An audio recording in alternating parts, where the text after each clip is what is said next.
महाराष्ट्र शासनाच्या महसूल विभागामार्फत राबविण्यात येत असलेल्या श्री छत्रपती शिवाजी महाराज महाराजस्व समाधान शिबिर अभियानांतर्गत कोपरगाव येथील कलश मंगल कार्यालयात शनिवारी भव्य समाधान शिबिराचे आयोजन करण्यात आले होते। या शिबिराचे उद्घाटन आमदार आशुतोष काळे आणि विधान परिषदेचे आमदार विवेक कोल्हे यांच्या हस्ते करण्यात आले। शासनाच्या विविध योजनांची माहिती नागरिकांपर्यंत पोहोचवणे, महसुली विषयांबाबत जनजागृती करणे तसेच नागरिकांना तात्काळ व सुलभ सेवा उपलब्ध करून देण्याच्या उद्देशाने हे शिबिर आयोजित करण्यात आले होते। या शिबिरात महसूल विभाग, पंचायत समिती, कृषी विभाग, वन विभाग, सेतू सेवा केंद्र आदी विविध शासकीय विभागांनी सहभाग घेत नागरिकांना विविध योजनांचा लाभ उपलब्ध करून दिला आहे। यावेळी प्रातिनिधिक स्वरूपात आमदार आशुतोष काळे, आमदार विवेक कोल्हे यांच्या हस्ते उत्पन्नाचे दाखले, जातीचे दाखले, डोमासाईल प्रमाणपत्र, वारसा नोंदी, स्वर्गीय गोपीनाथ मुंडे शेतकरी अपघात अनुदान, संजय गांधी निराधार योजनेचे दाखले, दिव्यांग प्रमाणपत्रे, ऑनलाईन दाखले तसेच विविध महसुली कागदपत्रांचे वितरण लाभार्थ्यांना करण्यात आले। या समाधान शिबिरात अनेक नागरिकांचे समाधान झाले असले तरी काहींना मात्र निराश होऊन परतावे लागले आहे। या शिबिराच्या उद्घाटनाला मोठा विलंब झाल्याने नागरिकांनी तीव्र नाराजी व्यक्त केली। सकाळी 10 वाजता उद्घाटन होणे अपेक्षित असताना 11:30 वाजून गेले तरी कार्यक्रम सुरू होऊ शकला नाही। त्यामुळे विविध कामांसाठी सकाळपासून आलेले नागरिक अक्षरशः ताटकळत बसले होते। शासकीय विभागांचे अधिकारी व कर्मचारी वेळेत उपस्थित होते, मात्र लोकप्रतिनिधी व मान्यवरांच्या प्रतीक्षेमुळे तब्बल 1.5 ते 2 तास कार्यक्रम खोळंबून राहिला। उन्हाची तीव्रता असल्याने घामाघूम झालेल्या नागरिकांनी प्रशासनाचे ढिसाळ नियोजन आणि राजकीय नेत्यांची दिरंगाई याबद्दल संताप व्यक्त केला। तसेच संध्याकाळी 5 वाजेपर्यंत शिबिराची वेळ असताना दुपारी 1 ते 2 वाजेच्या दरम्यानच अनेक विभागांचे कर्मचारी गायब झाल्याने नागरिकांच्या संतापात आणखीनच भर पडली। याप्रसंगी वक्तशीरपणासाठी ओळखले जाणारे गोदावरी दूध संघाचे चेअरमन राजेश परधने यांनी वेळेवर उपस्थिती लावली होती, मात्र कार्यक्रम वेळेत सुरू न झाल्याने त्यांनीही निघून जाणे पसंत केले। आमदार आशुतोष काळे यांनी आपले भाषण घाईघाईने उरकून घेत पुढे दुसरा कार्यक्रम असल्याचे सांगत तिथून काढता पाय घेतला। त्यांच्या मागोमाग राष्ट्रवादीचे आणि काळे गटाचे अनेक कार्यकर्तेही निघून गेले। या उद्घाटन प्रसंगी कोपरगाव नगरपालिकेचे लोकनियुक्त नगराध्यक्ष पराग संधान, उपनगराध्यक्ष जितेंद्र रणशूर, तहसीलदार महेश सावंत, तालुका कृषी अधिकारी मनोज सोनवणे, नायब तहसीलदार प्रफुल्लिता सातपुते, भूमी अभिलेखचे अधीक्षक रवींद्र करवणे, निवासी नायब तहसीलदार चंद्रशेखर कुलथे, कृषी उत्पन्न बाजार समितीचे सभापती साहेबराव रोहम, मंडलाधिकारी मच्छिंद्र पोकळे तसेच विविध विभागांचे अधिकारी, कर्मचारी, शेतकरी, लाभार्थी, नागरिक तसेच राजकीय पक्षांचे पदाधिकारी, नगरसेवक, नगरसेविका, माजी पदाधिकारी व कार्यकर्ते मोठ्या संख्येने उपस्थित होते। छत्रपती शिवाजी महाराजांच्या नावाने महाराजस्व समाधान शिबिर हे महायुती शासनाच्या माध्यमातून शिबिराचं आयोजन त्या ठिकाणी करण्यात आलेलं। आपल्या राज्याचे मुख्यमंत्री फडणवीस साहेब, उपमुख्यमंत्री सुनेत्रा वहिनी, एकनाथजी शिंदे साहेब, आपल्या जिल्ह्याचे पालकमंत्री नामदार विखे साहेब, या सर्वांच्या सहकार्यातून आणि संकल्पनेतून महसूल मंत्री बावनकुळे साहेबांच्या संकल्पनेतून या ठिकाणी छत्रपती शिवाजी महाराज महाराजस्व समाधान शिबिर या ठिकाणी आयोजित करण्यात आलेलं आहे। ज्यावेळेस पहिलं शिबिर झालेलं होतं वा शिबिर होत होतं, त्या पहिल्या शिबिरामध्ये तहसीलदार साहेब आपल्याला मी सूचना केलेली होती का शासनावर शिबिर घेण्याची वेळ का आली।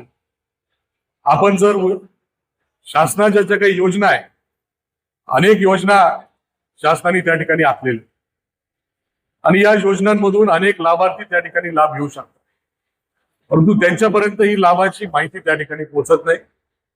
ठीक आहे, माध्यम असतील, परंतु माध्यमांपैकी सगळेच माध्यमावर लोक असतील असं काही मुळामध्ये त्यांना लाभ देण्याची गरज आहे, त्याचा अर्थ ते गरजू लोक आहे आणि म्हणून त्यांच्यापर्यंत आपले प्रतिनिधी, शासनाचे प्रतिनिधी त्या ठिकाणी जाऊ त्यांना लाभ कसा मिळेल, त्यांची परिस्थिती कशी आहे याची जाण त्यांना आहे।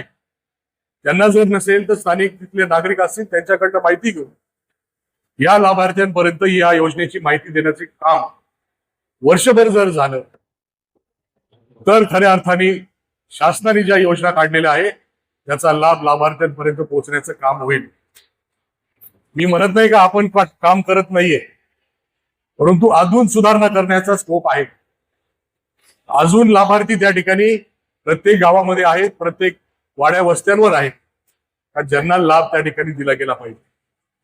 शिबिर ठीक आहे, एक माध्यम आहे का आपल्या या लाभार्थ्यांना आपण लाभ देणार आहोत, त्याचा वाटप आता या शिबिराच्या माध्यमातून आपल्या सर्वांच्या हस्ते होणार। पण ही वेळ आपण येऊन दिली नाही पाहिजे।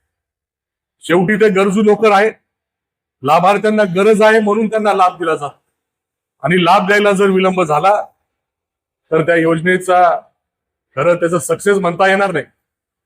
म्हणून आपण वर्षभर ज्या योजना, सर्व योजना ज्या ज्या लाभार्थ्यांना मिळणं अपेक्षित आहे, आपले जे काही शासनाचे प्रतिनिधी असतील, ग्राउंडवर काम करणारे, त्यांनी ठीक आहे, त्यांच्यावर बाकीच्या जबाबदाऱ्या, रेग्युलर जबाबदाऱ्या आहेत, परंतु इतर जबाबदाऱ्या सर्व पार पाडून याही बद्दल थोडासा वेळ दिला पाहिजे, जेणेकरून लाभार्थ्यांना या सर्व योजनांचा लाभ मिळेल आणि शिबिरापर्यंत येण्याची वेळ त्यांच्यावर येणार नाही. ही काळजी आपण सर्वांनी घ्यावी. अनेक जे काही उपक्रम आहेत, खास करून आपल्या सर्व ग्रामीण भागामध्ये बांधावरचे भांडणं असतील, रस्त्याचे भांडणं असतील, जो काही विशेष उपक्रम आपण राबवलेला आहे आणि रस्त्यांच्या अडचणी सोडवण्यासाठी जो आपण स्वतःहून पुढाकार घेऊन ग्राउंडवर जाऊन हे वाद मिटवण्याचा प्रयत्न आपण करताय, त्याबद्दल आपलं अभिनंदन करावं तेवढं थोडं आहे.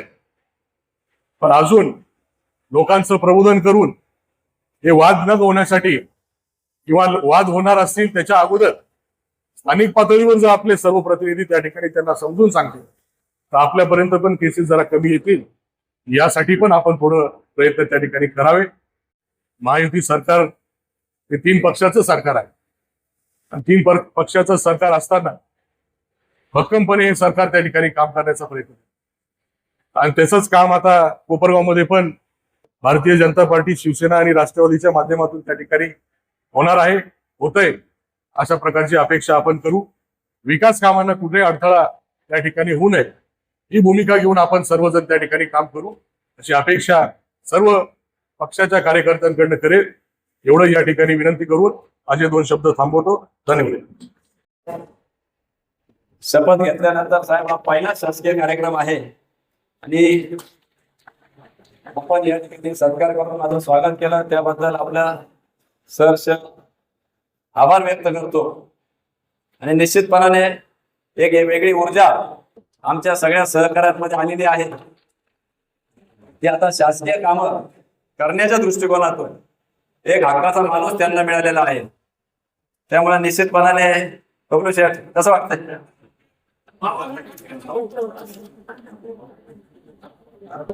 त्याच्यामुळे आपल्याला साहेब तुम्ही भाषणात सांगितलं की आता डबल स्पीडनी या ठिकाणी काम झालं पाहिजे किंवा काम होईल, त्याकरता आपल्यासारख्या सगळ्या दक्ष अधिकाऱ्यांची या ठिकाणी खरं तर गरज आहे. याच्यासाठी मी दक्ष म्हणतो की गेल्या अनेक महिन्यांपासून, वर्षभरापासून मी आपलं कामकाज बघतो आहे. आपण वेळोवेळी घेतलेले निर्णय हे कायमच स्वागताने राहिलेले आहे. लोकप्रतिनिधींनी कौतुक केलं पाहिजे, कौतुकाची थाप दिली पाहिजे. नाहीतर नेहमीच आमच्या मीडियावाले दाखवतात की याला झापलं त्यांना झापलं पुढाऱ्यांनी. त्याच्यामुळं योग्य वेळ आल्यावर चुकल्यावर तेही आम्ही करायला मागं पुढे पाहणार नाही. परंतु निश्चितपणाने जे काय कोपरगाव तालुक्यातील जवळपास 78 शेत रस्ते खुले करून आपण जो काय वाद मिटवला आहे, मला सांगायला आनंद होतो की 30-30 वर्ष जुने वाद होते, 40-40 वर्ष त्यामध्ये काही वाद होते. 3-3 पिढ्यांपासून त्या ठिकाणी चालू असलेले वाद, अगदी काही केसेस मध्ये त्या ठिकाणी लोकांचे मर्डर झालेले. अशा सेन्सिटिव्ह केसेस साहेबांनी पुढाकार घेऊन त्या ठिकाणी हे सगळे रस्ते खुले केले, त्याबद्दल मी त्यांचा विशेष आभार मानतो. साहेब, या चांगल्या गोष्टी जरी मी सांगत असलो तरी याचबरोबर खालून 1-2 जण हात नाही हलवत होते. अजून आपल्याला बरंच काही काम या ठिकाणी करायचं आहे. या ठिकाणी आपल्याला बरंच काही काम या ठिकाणी करायचं आहे. खरं तर हा अभियान हे तळागाळातील लोकांचे प्रश्न सोडवण्याकरता शासनाने घेतलेला एक पुढाकार आहे. परंतु कालपर्यंत फक्त महसूल विभाग यामध्ये सहभागी झाले नव्हते, जे काय ग्रामीणला 2 झाले ते. परंतु आपल्या यंत्रणेकडून कुठलीही कल्पना, इतर विभाग देखील या ठिकाणी बोलवलेले ही कल्पना नसल्यामुळं आपल्या माध्यमातून देखील सोशल मीडिया असतील, कार्यकर्ते असतील, यांच्या माध्यमातून आपल्याला खालपर्यंत पोहोचवता येतं की फक्त महसूल विभाग नसून पंचायत समिती, कृषी विभाग, भूमी अभिलेख, इतर सगळं आरोग्य, आधार, सगळेच विभाग पुरवठा विभाग सगळेच या ठिकाणी उपस्थित राहणार आहे. तर आपण अधिकचं थोडंसं नियोजन त्या ठिकाणी करून अधिक लोकांचे प्रश्न सोडवण्याचं आपण खरं तर काम केलं असतं. त्याचबरोबर मगाशी सांगितल्याप्रमाणे अनेक रस्त्यांचे कामं जरी झालेले असले तरी अनेक प्रश्न या ठिकाणी प्रलंबित आहेत. त्यामध्ये आमच्या या ठिकाणी खरं तर आपल्या कारकिर्दीमध्ये बरेचसे कामं मार्गी लागत आहेत, परंतु काही प्रश्न उदाहरणार्थ आमचे कोकमठाणचे खंडकरी शेतकरी आहे, स्वर्गीय कोल्हे साहेबांपासून ते या ठिकाणी आमच्या पक्षाबरोबर आहे, विचारांनी काम करता अण्णासाहेब पुंडलिक लोकने 1977 साली स्वर्गीय कोल्हे साहेबांनी जेलवर आंदोलन करून खंडकऱ्यांची जमीन त्या ठिकाणी सोडवली होती आणि त्यामध्ये त्यांना ही जमीन त्यावेळेस मिळाली होती. स्वतः कोल्हे साहेब 3 ते 4 महिने त्या ठिकाणी जेलमध्ये होते आणि त्यानंतर शासनाने नियमानुसार वर्ग 2च्या जमिनी वर्ग 1 करण्यासाठी सर्व निर्णय घेतले.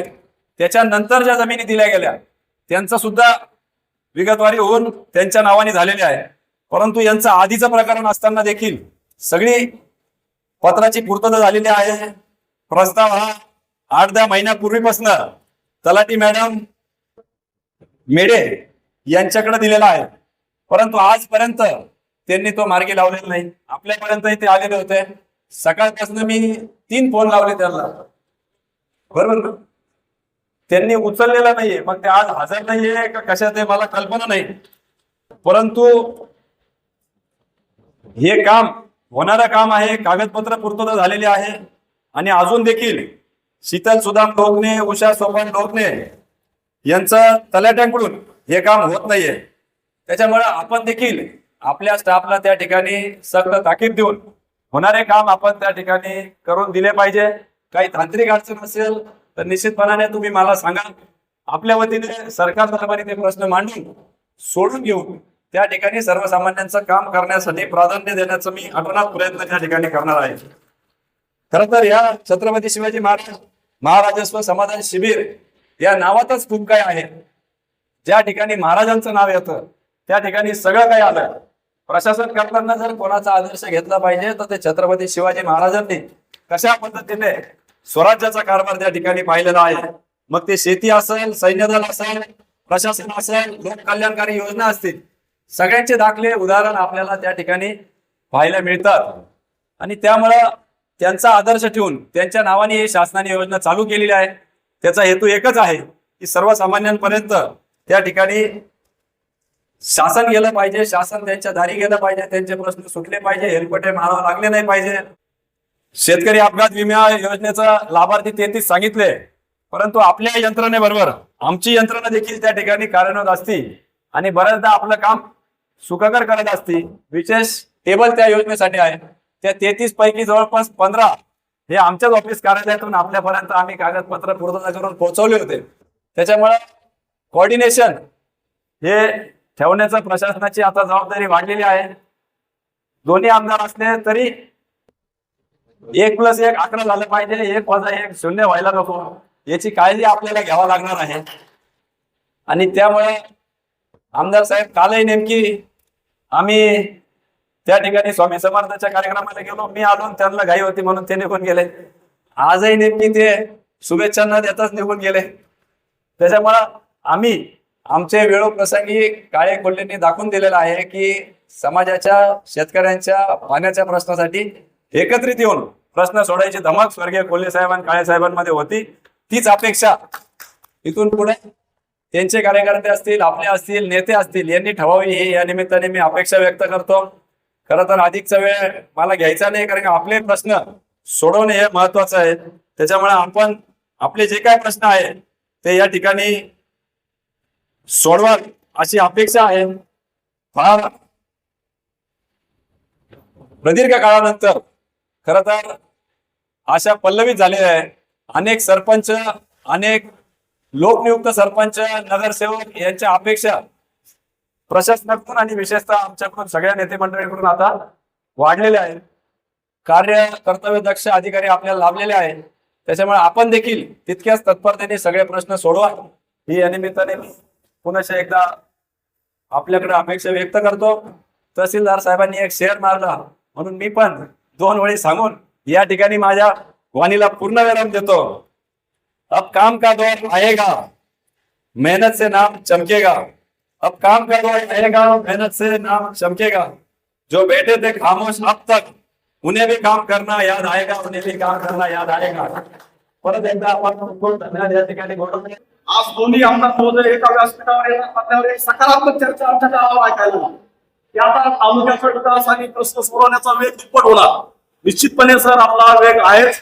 आपण पदावर असा नसा माझा अनुभव आहे. तुम्ही आपल्या दोघांपैकी पदावर असा नसा तेव्हाही आमच्याकडे तक्रारी सोडवण्यासाठी आपला फॉलो होता असल्यामुळे आहे मी पुढे पण राहणार आहे. परंतु प्रशासनाच्या माध्यमातून जास्तीत जास्त तक्रारी कशा सोडवता येतील याचाच आम्ही प्रयत्न करत आहोत. आणि मागच्या 2 वर्षामध्ये सर आपण जिल्ह्यामध्ये आणि राज्यामध्ये देखील कोपरगावचं नाव चांगलंच राहील असा प्रयत्न केलेला आहे. म्हणजे काही गोष्टी आहेत की अप्रिय आहेत परंतु महसूल खात्याची कामाची पद्धत आहे किंवा करावंच लागतं आमचं कर्तव्य. वसुलीमध्ये सर आपण जिल्ह्यामध्ये 1 नंबरला आहोत. म्हणजे टार्गेट दुप्पट करून सुद्धा आमची वसुली 107% झालेली. त्याचबरोबर आपण शेत रस्त्याचे प्रश्न शासनाने भूमिका घेतली त्याच्या आधीपासून आपल्याकडे प्रश्न सोडवायचा आम्ही प्रयत्न केला होता.